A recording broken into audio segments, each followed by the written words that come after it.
in general, I make great relationships with people. And so I never came out. I still haven't come out because I don't believe in coming out. Like, I will invite you into my sexuality. I have no problem saying that I'm queer, but I don't have a coming out story because I was just like, sure, this is me. You either catch the pronouns that I'm talking about when I say what I'm saying and talking to the person I'm talking to, but that's really what it is.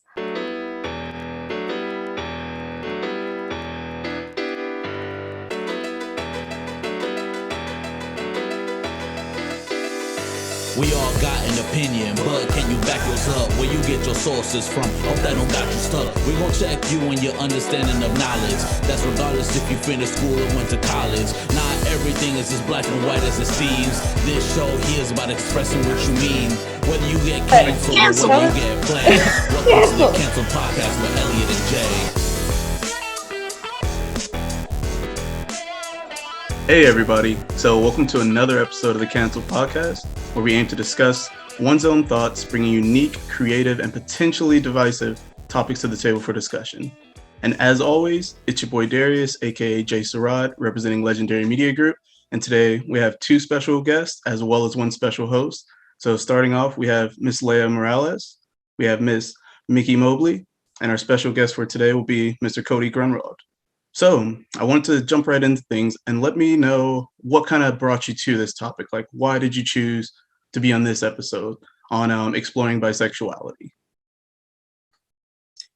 So I guess I can go first. Well, I've always known that I was attracted to a lot of different people. And bisexuality isn't a topic that's really talked about really in research and also in the queer space. A lot of the time you see bisexual people be erased, or often it's looked at as a way of passing. So they're either straight passing or they're gay passing, and that really affected me when I was going through my own sexuality and my own sexual experiences. So it was a topic that I wanted to bring more light to, especially since a lot of the time there's a lot of biphobia when it comes to people who are dating either heterosexually or homosexually. So that's what brought me here. Okay. And Mickey, how about you? I would say a lot on the same lines as Leah. I think the conversations about around bisexuality and about sexuality in America, as someone who studies gender and sexuality, I think it's very important. We have to highlight some of those doubly or triply marginalized groups within an already marginalized community. I was actually thinking of how Leah brought up biphobia, and I think sometimes a term that I've been thinking about lately is bimesmia, where it's like hatred of bi people or hatred of something. I don't think that there's a fear of people who are like when you talk about homophobia or biphobia or transphobia, there's not a fear, there's hatred that is present. And so thinking about how terms are very important. And so, so this is both a professional interest of mine as well as a personal interest of mine as someone who identifies as queer, to be a part of this conversation. And I love you, Darius. So of course, when you said this, I was like, I want to be a part. Okay, but yeah, same with what Mickey said. But we also have to remember that the terms that we're using are pretty imperfect. So it's a great way to discuss like what these terms mean to us and how we want to redefine the terms that are defining us. Okay. Well, and I do appreciate y'all both being on as well. So thank you for that, Mickey. Thank you, Leah. Cody, did you want to kind of chime in real quick too? Let us know your connection to bisexuality. Yes, I will let you know my connection to bisexuality. But first, I wanted to let everyone know my connection to you, Darius. I hate you. I hate how much I love you, and you're beautiful. Igualmente, my friend, in my Remedio Spanish. A mí también. So yes, I'm here because I think it's going to be good to just have a straight white cis guy listen while in the conversation, and then ask about experiences outside of my own, because as a straight white guy, I'm not going to know what it's like being bi, or how that might get compounded with the effects of being a person of color as well. My partner is bi. We're also in an open relationship. We still we've been pretty monogamous during it, so like it's more theoretical right now. So don't ask too many questions about that because sorry that mine's a little dry right now. But can talk about it theoretically. And I'm also very good friends with all three of you. So From our definitely want to be UNLV here days. to help make you all feel comfortable to share this with all of us. So thank you. Yeah. And I'm definitely glad to have you on as like the guest host too. Because I know both you and I, we've had like a lot of different discussions in the past, both on the podcast as well as just in person. And so having all four of us as this reunion, it's like I feel like we get to kind of explore ourselves as on a more in-depth level and really get to know each other. So I'm looking forward to that. And I'm glad you mentioned cisgendered white male. I'm a cisgendered Black man, also Native American as well. But I do identify as heterosexual. So even exploring like the realm of bisexuality, it's something that I get to kind of learn about, both from like the experiences of my friends. So thank you both for being on, and I'm looking forward to learning more. So one thing I wanted to kind of start things off with was so Leah touched on this a little bit. So Leah, you said you already knew from a young age that you were bisexual, right? Can you tell us about that experience? And then like Mickey, if yours are similar or when you kind of discovered your bisexuality, would you be able to elaborate on that as well? Yeah, so I can elaborate on that. When I was younger, I definitely didn't grow up in a very traditional American household. I was raised in an Asian household, but not only that, I was in the military. So we were moved around quite a bit. So I was exposed to different cultures, different walks of life, etc. So I lived a lot of my time in Japan, and I just kind of knew like, oh, this person's really pretty. I like how pretty they are. I don't care about your gender. I don't care what how you look. I think you're pretty. And so that kind of followed me throughout my whole life until I found the term in middle school where as a middle schooler, you're having weird hormones, a lot of weird things are happening to your body. And also I started experimenting and I kissed girls and I was like, oh, I like this. I want to continue doing this. Does this make me a lesbian? But then when someone said, no, wait, do you like boys and girls? Because at the time, people would often assume like boys and girls, you like both, you're bisexual. But honestly, it's just an implication of duality of gender. So it really doesn't make sense to have that type of term or have that term be defined that way. But at that time, it made sense. So I'm like, yeah, that makes sense. I identify with this. I'm okay with this. And then the whole school found out and kind of was a little bit ostracized. Okay, so even during like the middle school time, like there was still that kind of, you were being more isolated and kind of separated from. Okay. Well, yeah, I mean, like I grew up in a military school, so at the time of don't ask, don't tell. Mm-hmm. So it was a little harder to kind of be like comfortable with my bisexuality, because often enough, when you tell someone like, hey, I like girls too, they're gonna look at you like, wait, so are you gonna be attracted to me if I say are in the locker room with you? That hurt me a lot, so I had to keep that under wraps quite a bit. Go ahead. Just to clarify, Leia, this was at a military school, like in like an Asian Japan, right?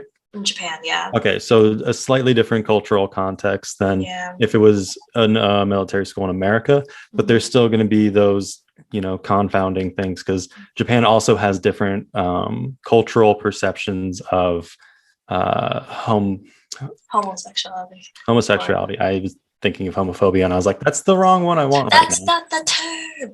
Yeah, I was like, kind of, but not where I'm going. Yeah. So thank you. But thank you for clarifying that.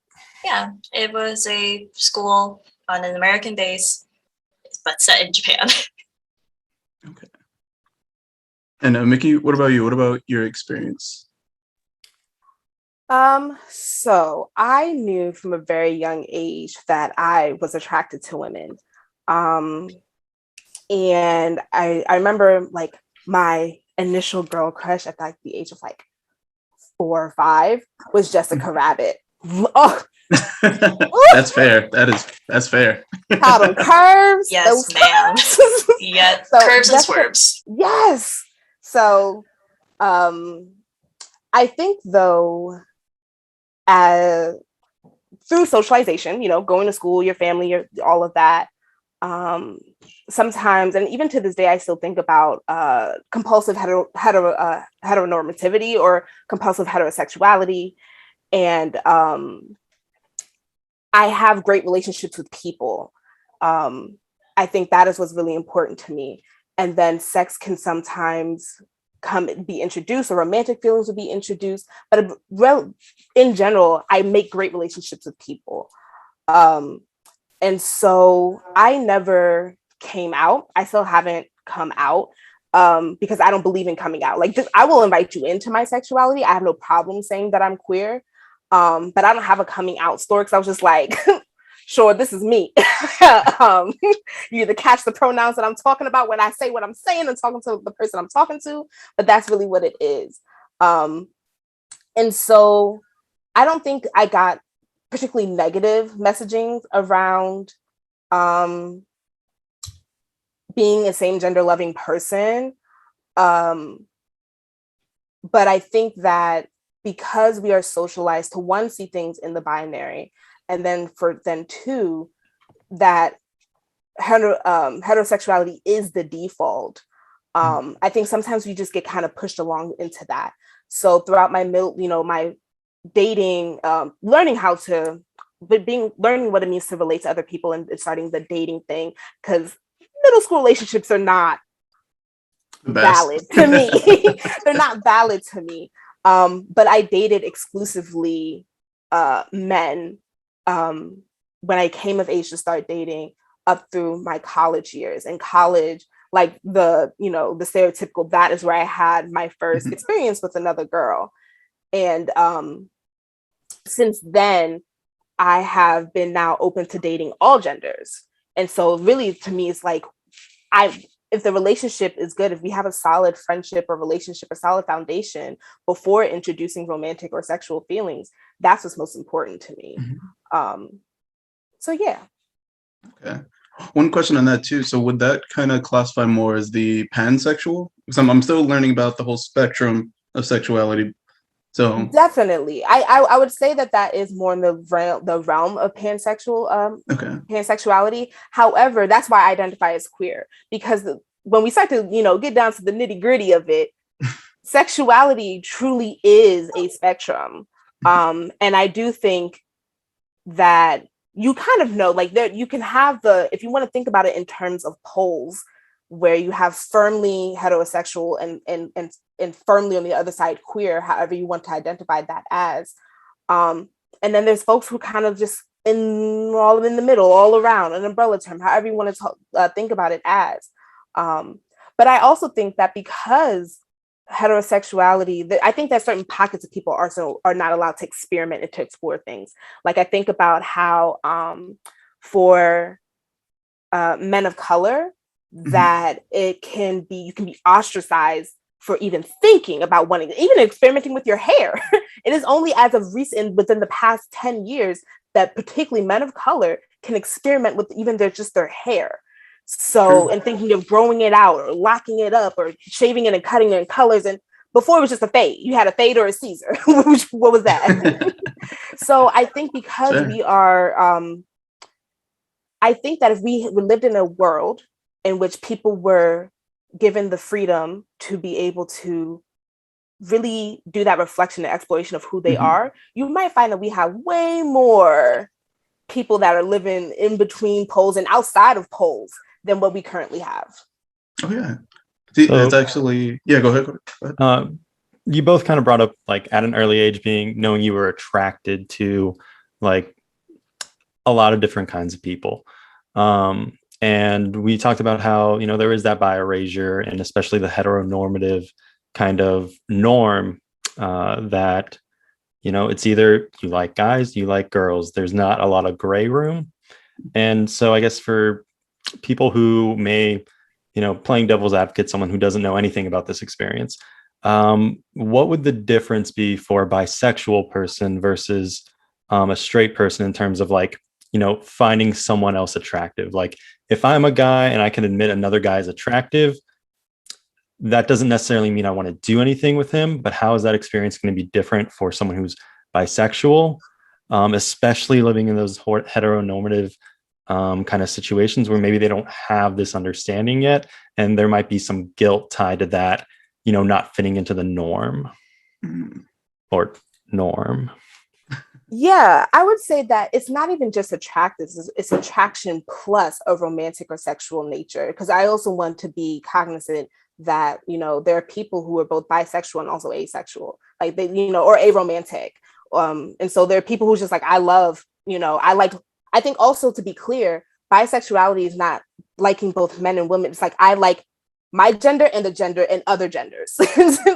And so there is a kind of romantic or sexual thing. So I knew that Jessica Rabbit was beautiful as hell. Loved her. I remember in middle school, well, hold on. How explicit can I get? I'll keep it. How explicit can we get? Okay. do your best. I was like, but I can also keep it cute. Because I don't need everybody in my panties. So I remember in terms of like exploring masturbation as like a middle schooler, and thinking about other women as while I'm doing that. And so even though I had like a crush, like, I had crushes on guys and things like that, I didn't know that I could explore having crushes with women in real life. But in my mind, in my fantasies, I could do that. Mm-hmm. I remember being on MySpace and finding other queer women, of my age, and wanting to talk to them and like learn about how, but like you get to be out and understanding that. And then as I grew older, then I understood that gender, gender's all what you make it. Sexuality is really, there's no rhyme or reason to a lot of this stuff. We just out here in this jiggy jam world. And and that's how I knew that I was attracted to that, what bisexuality actually meant for me and what it could mean for other people. Okay. Like we said, like bisexuality, really all of these terms are imperfect, and we don't really know how it's going to be defined until you find that own definition in yourself of what is attractive to you. What are you going to find romantic? What are you going to find more sexual? Kind of like how Mickey explained, it's like you could like someone romantically but not be sexually attracted to them, or you can find someone like, for example, I thought Shigo was the hottest shit ever when I first saw her. Oh my god, step on me, mommy. Shigo from Kim Possible. She can step on me if she wanted to. But I knew like it's that I was attracted to her, but her personality turned me off. So I never found her like romantically attractive. So it's just a matter of kind of figuring out, what do you want in a partner? And then it doesn't matter what gender they are, as long as that partner is like who you want and who you could see yourself being with for the rest of your life. If you want to be with them for the rest of your life, then I don't see like a real definition of how you would find like someone attractive. Okay. Yeah, I'll say like. Just got off the clock, just got on my chill. Called on my homie Brent to see what be the deal. What you trying to do? I'm just trying to heal. Hella floated, never bloated's what I'm trying to feel. Hop in the whip and